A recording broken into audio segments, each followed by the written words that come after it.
அறிவும் அருள்வாக்கு காணொளி நேயர்களுக்கு வணக்கம். சென்ற வாரம் அப்சலோம் இறப்பு பற்றி சிந்தித்தோம். இந்த வாரம் அரசர் தாவீது எருசலேமுக்கு திரும்பி வருதல் பற்றி சிந்திப்போம்.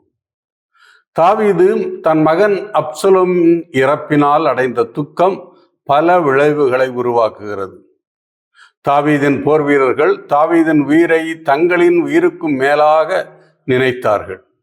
ஆனால் தாவீதோ அவருக்கு துரோகம் செய்த மகன் அப்சலோமின் உயிரை மேலானதாக நினைக்கிறார். அப்சலோமின் இறப்பு அவர்களின் வெற்றியையும் தோல்வியாக மாற்றியிருக்கிறது.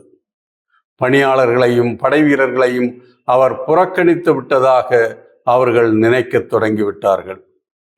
இது ஒரு முக்கியமான தருணம்.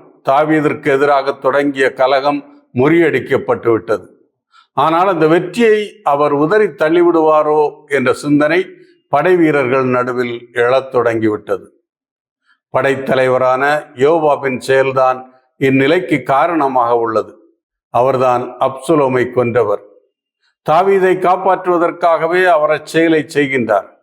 எனவே அவர்தான் இந்நிலை மாறுவதற்கு முயற்சிகள் செய்ய வேண்டும்.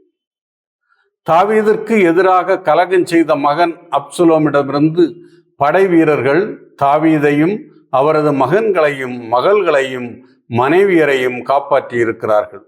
அதுதான் உண்மை. தாவீது இந்த உண்மையை உணர வேண்டும்.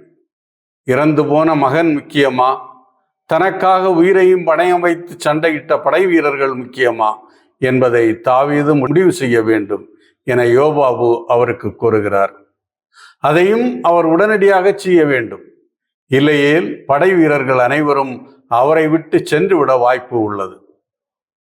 தாவீது யோவாபின் கூற்றுக்கு செவி கொடுக்கிறார். அவர் எழுந்து வாயிலில் சென்று அமர்கிறார். அரசர் மக்களை சந்திப்பதற்காகத்தான் வாயிலில் அமர்கிறார். அரசரின் இச்செயல் அவர் தனக்குரிய கடமைகளை செய்ய தொடங்கிவிட்டார் என்பதை காட்டுவதாக உள்ளது. பண்டைய காலத்தில் அரசர்கள் மக்களின் குறைகளை கேட்பதற்காகவும் வழக்குகளை தீர்த்து வைப்பதற்காகவும் நகரின் வாயிலில் அமர்ந்தார்கள். நகரின் வாயில்தான் மக்கள் கூடும் இடமாக இருந்தது. அரசர் வாயிலில் அமர்ந்திருக்கும் செய்தி வீரர்களுக்கு கிடைத்தவுடன் அவர்கள் அரசரிடம் வருகின்றார்கள். அவர்களால் கிடைத்த வெற்றியை அரசர் ஏற்கிறார் என்பதை உணர்கிறார்கள். தாவீதை சுற்றி இவ்வாறு நடந்து கொண்டிருக்கும் போது அப்சலோமின் படை வீரர்கள் நடுவில் குழப்பம் ஏற்படுகிறது. அப்சலோம் இறந்ததை பார்த்ததும் படை வீரர்கள் சிதறி ஓடுகின்றனர். அவரவர் வீடுகளுக்கு செல்கின்றனர். இஸ்ரேல் குலங்களின் மக்கள் நடுவிலும் சலசலப்பு ஏற்படுகிறது. அடுத்து என்ன செய்வது என்று அவர்கள் நடுவில் வாக்குவாதம் ஏற்படுகிறது. அவர்கள் அனைவரும் ஒன்றிணைந்து எபிரோனில் அப்சலோமை அரசராக அருள் பொழிவு செய்தார்கள். அப்சலோம் இப்போது இறந்து விட்டார். இப்போது அவர்களுக்கென அரசர் இல்லை. இனி என்ன செய்வது? தாவீதை எருசலேமுக்கு மீண்டும் அழைத்து வரலாமா, அவரை அரசராக ஏற்கலாமா என்ற வாக்குவாதம் ஏற்படுகிறது. நம் எதிரிகளின் கையினின்று அரசர் நம்மை விடுவித்தார். பெலிஸ்தியரின் கையினின்று நம்மை விடுவித்தவரும் அவரே. அவரை எருசலேமுக்கு அழைத்து வருவதுதான் நல்லது என்ற முடிவுக்கு வருகின்றனர். இஸ்ரேல் குலங்களுக்கும் தாவீதுக்கும் இடையில் சில சமரசங்களும் செய்யப்படுகின்றன. அப்சலோமின் படை தளபதியாக இருந்த அமாசா தாவீதின் படைகளில் ஒரு சாராருக்கு தளபதியாக நியமிக்கப்படுகிறார். தாவீது தனது குலமான யூதா குலத்திற்கும் தூதனுப்பி, நீங்கள் என் சகோதரர்கள், நீங்கள் என் எலும்பும் சதையுமானவர்கள். அரசரை திருப்பி அழைப்பதற்கு நீங்கள் ஏன் எல்லாருக்கும் இறுதியில் வர வேண்டும் என கேட்கிறார். அவர்களும் அரசரை அழைத்து வர தயாராகின்றனர். நீரும் உம் பணியாளர்கள் அனைவரும் திரும்பி வாருங்கள் என்ற செய்தி தாவீதிற்கு கூறப்படுகிறது. யூதா குலத்தை சார்ந்தவர்கள் கில்காலில் அரசரை சந்திக்கின்றனர். இஸ்ரேல் மக்கள் நடுவில் மன்னராட்சி தொடங்கிய காலத்தில் கில்கால் ஒரு முக்கிய வழிபாட்டு தலமாக செயல்பட்டது. இஸ்ரேல் மக்களின் முதல் அரசரான சவுல் இங்கேதான் திருநிலைப்படுத்தப்பட்டார். மேலும் கில்கால் யோர்தான் ஆற்றுக்கு அருகில் உள்ள ஒரு பகுதி. எனவேதான் யூதாவை சார்ந்தவர்கள் அரசரை சந்திக்க இந்த இடத்தை தேர்ந்தெடுத்திருக்கலாம். அரசரும் அவருடைய ஆள்களும் யோர்தான் ஆற்றை கடந்து வருகையில் 3 சந்திப்புகள் நிகழ்கின்றன. முதலில் பென்யமின் குலத்தை சார்ந்த சிமையி அரசரை பார்க்க வருகிறான். அரசர் அப்சலோமிடமிருந்து தப்பியோடுகையில் அரசருக்கு எதிராக அவதூறுகள் பேசி அவரை இழிவுபடுத்தியது இந்த சிமையி தான். அவன் இப்போது பென்யமின் குலத்தை சார்ந்த 1000 பேருடன் அரசரை சந்திக்கிறான். அரசர் முன் தண்டனிட்டு விழுந்து மன்னிப்பு கேட்கிறான். என் தலைவரே, என் குற்றத்தை பொருள்படுத்தாதீர். என் தலைவராம் அரசர் எருசலேமை விட்டு சென்றபோது உன் பணியாளன் செய்த தீமையை நினைவு கூறாதேயும் என கெஞ்சுகிறான். சிமையி அரசரிடம் வந்து மன்னிப்பு கேட்பதைக் கண்ட செருயாவின் மகன் அபிசாய் அரசருக்கு அவன் செய்த தீமையை நினைத்து ஆத்திரப்படுகிறான். அவனை கொல்ல விரும்புகிறான். அரசரின் அனுமதி கேட்டு முன் வருகிறான். ஆனால் அரசர் அவனை தடுக்கிறார். சிமையிக்கு மன்னிப்பு வழங்குகிறார். சிமையை நோக்கி நீ சாக மாட்டாய் என ஆணையிட்டு கூறுகிறார். அரசரின் இச்செயல் அரசரின் மன்னிக்கும் மனப்பான்மையை வெளிப்படுத்துகின்றது. அதே வேளையில் பென்யமின் குலத்தினரோடு உறவை ஏற்படுத்துவதற்கான ஒரு முன்னெடுப்பாகவும் உள்ளது. இரண்டாவதாக சவுலின் பேரனும் யோனத்தானின் மகனுமான மெபிபோசேத்து அரசரை சந்திக்கிறார். அரசர் எருசலேமை விட்டு சென்றபோது மெபிபோசேத்து அவருடன் செல்லவில்லை. அரசன் எருசலேமை விட்டு சென்றவன் மெபிபோசேத்து தன்னை பற்றி கவலை கொள்ளவில்லை. அவன் தன் பாதங்களை கழுவவில்லை, தாடியை திருத்தவில்லை, தன் ஆடைகளையும் வெளுக்கவில்லை என ஆசிரியர் பதிவு செய்கிறார்.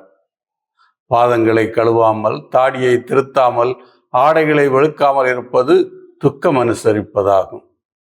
மெபிபோசேத்தின் இச்செயல் அவன் தாவீதுக்கு உண்மை உள்ளவனாக இருக்கிறான், அரச பதவியை குறிவைத்து செயல்படவில்லை என்பதை வெளிப்படுத்துவதாக உள்ளது.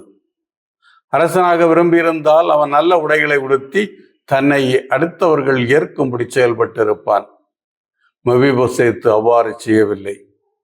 அரசர் அவனிடம் நீ ஏன் என்னோடு வரவில்லை என கேட்டபோது சீபா தன்னை ஏமாற்றிவிட்டதாகவும் அரசரிடம் தன்னை பற்றி அவன் அவதூறு பேசியதாகவும் மெபிபோசேத்து குற்றஞ்சாட்டுகிறான்.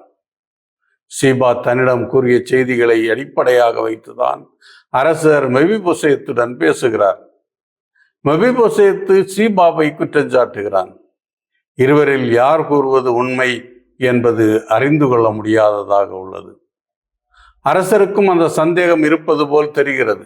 எனவேதான் நீயும் சீபாவும் நிலத்தை பகிர்ந்து கொள்ளுங்கள் என கட்டளையிடுகிறார். ஆனால் மெபிபோசேத்து அனைத்து நிலத்தையும் சீபாவுக்கு விட்டு கொடுக்க முன் வருகிறார். என் தலைவராம் அரசர் நலமாய் வீடு திரும்பியதே போதும் என்கிறார். மெபிபோசேத்துவின் வார்த்தைகள் அவர் தாவீதுக்கு உண்மையுள்ளவராக இருக்கிறார் என்பதை காட்டுவதாக உள்ளன. அரசர் தாவீது சிமையையும் மெபிபோசேத்தையும் மன்னித்து ஏற்கிறார். ஒரு அரசர் தனது குடும்பத்திற்கும் அரண்மனை அலுவலர்களுக்கும் தலைவராக இருக்கிறார். குடும்பத் தலைவராக தவறு செய்தவர்களை மன்னித்து ஏற்பதும் தண்டனை வழங்குவதும் அவருக்கான உரிமைகள். குறிப்பாக அரசியல் குற்றங்கள் அல்லது துரோகச் செயல்களுக்கு அவர் மரண தண்டனை அளிக்க முடியும். சிமையையும் மெபிபோசேத்தும் செய்த குற்றங்களுக்கு அவர் மரண தண்டனை கொடுக்க முடியும். ஆனால் தாவீது மீண்டும் அரசராக பொறுப்பேற்கும் நாளில் அவர்களுக்கு மன்னிப்பு வழங்குகின்றார். இது அவருடைய பெருந்தன்மையையும் அரசியல் குற்றவாளிகளையும் மன்னித்து ஏற்கும் மனப்பான்மையையும் காட்டுவதாக உள்ளது.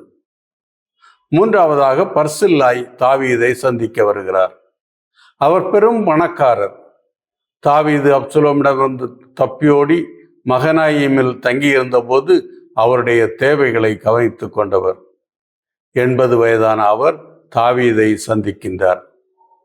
அரசர் அவரை எருசலேமுக்கு அழைத்து சென்று தன்னுடன் வைத்திருக்க விரும்புகின்றார். எருசலேமில் அவருடைய தேவைகள் அனைத்தையும் பூர்த்தி செய்வதாக கூறுகின்றார். ஆனால் பர்சில்லாய்க்கு எருசலேமுக்கு வந்து தங்கியிருப்பதில் விருப்பமில்லை. அவர் தன்னுடைய நகரில் சுதந்திரமாக வாழ்ந்து இறக்கவே விரும்புகின்றார். ஏனெனில் அரசருடன் தங்கியிருப்பது அரசருக்கு சில அசௌகரியங்களை ஏற்படுத்தலாம். பர்சில்லாய் எருசலேமுக்கு வர விரும்பவில்லை என்றாலும் அவருடைய மகன் கிம்காமை எருசலேமுக்கு அனுப்பி வைக்க விரும்புகின்றார். கிம்காம் தாவீதுடன் எருசலேமில் இருப்பது தாவீதிற்கும் பர்சில்லாய்க்கும் இடையில் உள்ள உறவை தொடரச் செய்யும். இந்த 3 சந்திப்புகளுக்கு பிறகும் அரசரும் அவருடன் இருந்தவர்களும் யோர்தானை கடந்து கில்காலுக்கு வருகின்றனர். பர்சில்லாயின் மகனான கிம்காமும் அரசருடன் பயணிக்கின்றார். அரசருடன் யூதா குலத்தவர் தொடர்ந்து பயணிக்கின்றனர். இப்போது இஸ்ரேல் குலத்தவர்கள் சிலரும் இருப்பதாக நாம் அறிய வருகிறோம். அவர்கள் நடுவில் எழுகின்ற வாக்குவாதங்கள் யூதா குலத்தினருக்கும் இஸ்ரேல் குலத்தினருக்கும் இடையே உள்ள பகைமையை வெளிப்படுத்துகிறது. இரு குழுவினருக்கும் இடையே வாக்குவாதம் தொடர்கிறது. அவர்களில் யார் அரசரை எருசலேமுக்கு அழைத்துச் செல்வது என்பதில் குழப்பம் ஏற்படுகிறது. 2 குழுவினரும் தாங்களே உரிமையுள்ளவர்கள் என வாதிடுகின்றனர்.